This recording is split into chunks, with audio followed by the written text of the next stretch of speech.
freezing cold in these trees. That is some forest, isn't it? That's proper Lord of the Rings shizzle.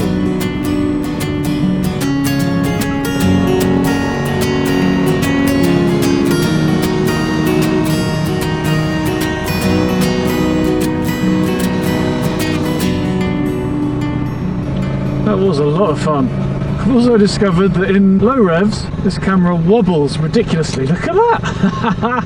But in higher revs, it vibrates. I can't win. What I really ought to do is stop and have a drink of water at some point. All I've had to drink today is a quarter of a litre of water, and a small jug of coffee. Not great for hydration, is it? Problem is, with all of these cameras and nonsense stuck to the bike, it's not like it's easy just to pull up to the supermarket and rock in and get some stuff. But halfway through the fuel tank, gonna need to stop for some gasoline at some point soon, so I'll get a drink then.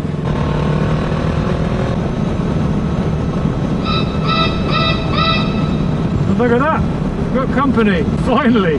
Nobody's been going in the same direction as me for pretty much this entire trip.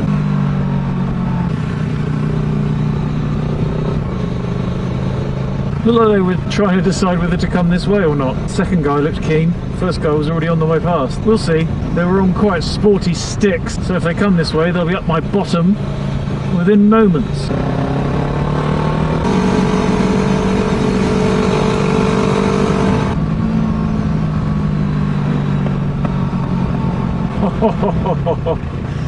It does seem to be doing that more and more often, although it could just be because it's hot after a blast like that. Now, apparently you can stop an aftermarket can popping on this bike by removing the pair valve, which is the weird rubber tube which comes off the top of the airbox. Because the thing that the pair valve does is it allows fresh air into the exhaust pipe, and the point of that is it's supposed to make the petrol explode in the exhaust pipe to get rid of the unburnt fuel and then therefore have cleaner emissions. So that popping and that crackling is actually designed into the bike. It's meant to be there. The only thing is that on a stock can you can't hear it, but on an aftermarket pipe there's not nearly as much winding and twisting and baffling and silencing, so you hear every single pop, and I friggin' love it.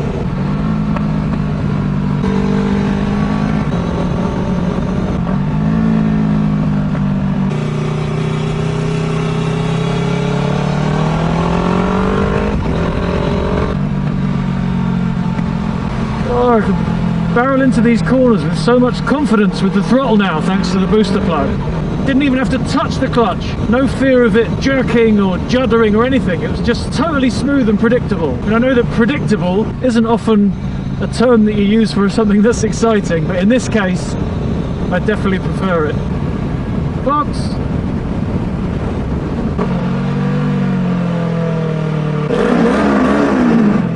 Gefährliche Kurvenstrecke. Dangerous bendy stretch. I think that's exactly the kind of thing that's going to attract bikers. It's more of an invite than a warning sign, surely.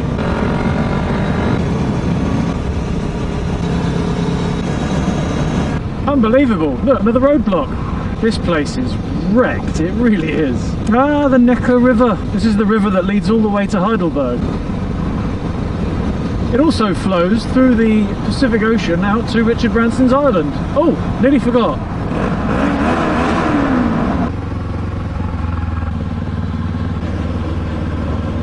What a view. Imagine living there. That's what you can see out of your front garden. Or even better, in that place up there. Forget that one. That one's even better. No one would even suspect that derelict looking ruin is really the technological lair of an evil genius. Or just where I keep all of my cameras and stuff. Right, that is it. I'm hungry. I'm pulling in for a little bit of lunch. Just working my way across Germany one little at a time. Little by little. That'll do nicely. See you in a minute. Cheers! You really are never alone when you've got a motorbike. I was just chomping on my Käseschinken croissant. Yeah, that chap came up and said, well, when you see a motorbike from somewhere else, you always have to have a look. And why the hell not? I'm really happy actually that my German has got to the level that I could actually just stop and have a chat. In that situation before, I might have done some sign language and then awkwardly moonwalked backwards away from the guy. But this time I got to have a good talk about how my clutch cable broke and I'm going to Italy, and he said, oh, they'll fix it for you in Italy. All the garages over there, they're the most incredible bastlers, they call them, which sounds like a bit of an insult in German, a Bastler, but it means like a tinkerer, problem-solving, mechanical wondrousness. When you build something together yourself, you bastle it. But the garages in Italy have to be creative because the infrastructure and the parts supply, all that kind of stuff, isn't so great as the rest of Europe. And then he was telling me very proudly about his Moto Guzzi 1200 that he had. But anyway, next stop Heidelberg, and we are very, very nearly there. And we just breeze through the middle and then carry on to the Black Forest. And there we are, Heidelberg proper. Apparently Mark Twain actually lived here for a while, and Heidelberg means Huckleberry Hill, if you were to translate it directly. There's the castle up there through the trees. I don't think we can get anywhere near it by road, so this is about all you're going to see. There it is. Very majestic atop the cliff face there. Look at that. I mean, the bridge, not the car. Last time I came here, you could drive across there. You can't now. It's a shame, if we go the long way around. But there's Heidelberg. Well, that's disappointing. I was looking forward to riding through those arches and giving a Heidelberg rev bomb hello. Rev bomb hello! My God, 30 kilometers an hour is slow, isn't it? I feel like I should have my feet out, just in case the bike topples over.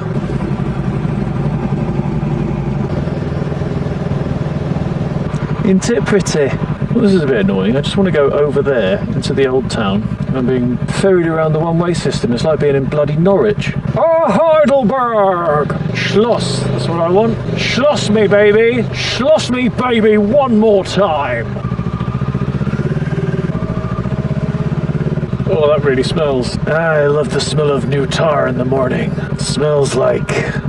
well, bitumen, actually. It's not very pleasant. Oh, well, this is rubbish, isn't it? Really surprised that Heidelberg has roadworks, though. Didn't expect that. We've hardly seen any roadworks on this trip. Yeah, the other side of the town. I don't really know what it is that I really like about this town, but I just really like it. It's the university. That's a boat. I think that's the university cafeteria, which I found quite funny.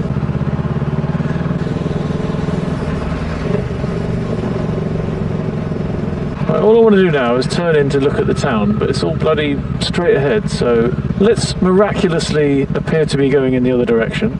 See, there's the twin towers at the end of the bridge that I wanted to wrap my way through. Seems you can only walk through there now.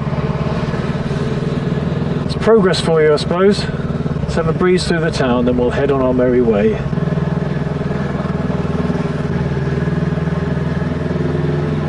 Now, this may well be a pedestrianised area. The last time I was here, I don't know, it was about 7 years ago now, but there was ice on the cobblestones. It was not very pleasant. Right, well, on the bike, I'm afraid that's about as much as I can get through. Oh, we can see the castle up in the background there, through the gap. But yeah, that's, I'm afraid that's as much of Heidelberg as I can show you. Maybe we'll see a bit more from upon high. What are you talking about? What the Why do I need to do a U-turn? You want me to do a U-turn to go up this street which I'm about to go up, so why do you want me to do a U-turn to go back and follow your route? You're being a bitch, aren't you? No, I don't want to hear it. You're being a bitch. You're just trying to do it to be facetious. I'm not having it. I'm going this way, alright? No. Shut it. We're going this way. You've already had 2 strikes today. Actually, no, one of them is my fault. I'm sorry. See how that worked out? How I was right and you were wrong? Ah, in your digital face, biatch. Yeah, this is a hill. Whoa! Didn't expect to come around a hairpin and find a bus on my side of the bleeding road.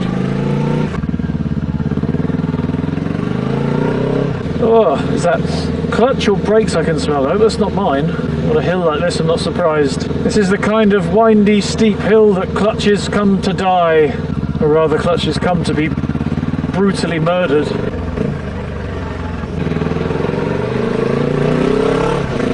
Oh, how did I ever not have a twin? Just so much poke, even when you're practically riding up a wall.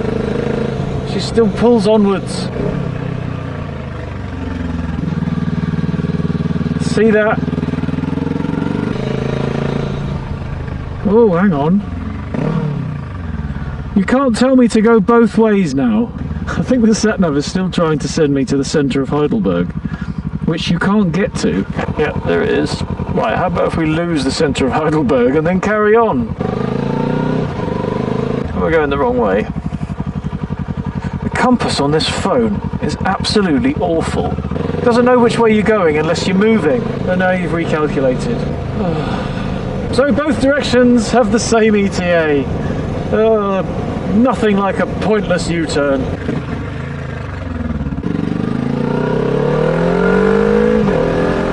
And once again onwards.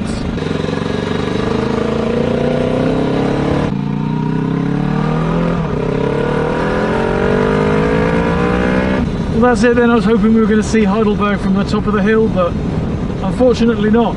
We must march ever onwards. Already we're almost an hour behind schedule now, which is pretty disappointing considering at the beginning we had about 3 hours of buffer time. But then again, it took nearly 2 hours to fix the clutch cable and bugger around with the cameras and have a coffee and all that stuff, so it kind of makes sense.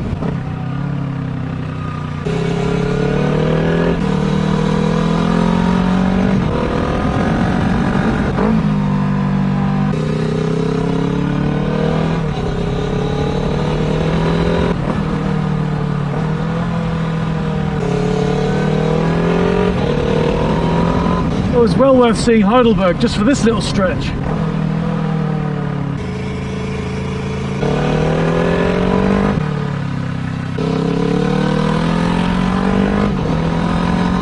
A little bit of a shimmy there. I don't think this is the best surface to be pushing too hard. Really loving these tyres though. Just a little bit of squirreliness there to let you know that there's not as much grip available as you'd like, but nothing scary, nothing surprising. Really impressed. I'm happy with that. That's a good purchase. The only variables left now are how do they do in the wet and how long do they last for. But part one of that I would rather not find out. Part two, we're all in the same club, we'll just have to wait and see. Right, well that's the Heidelberg experience finished with. I think there's a bit of flat stuff before we get to the other bunch of hills that are close by, namely the Schwarzwald.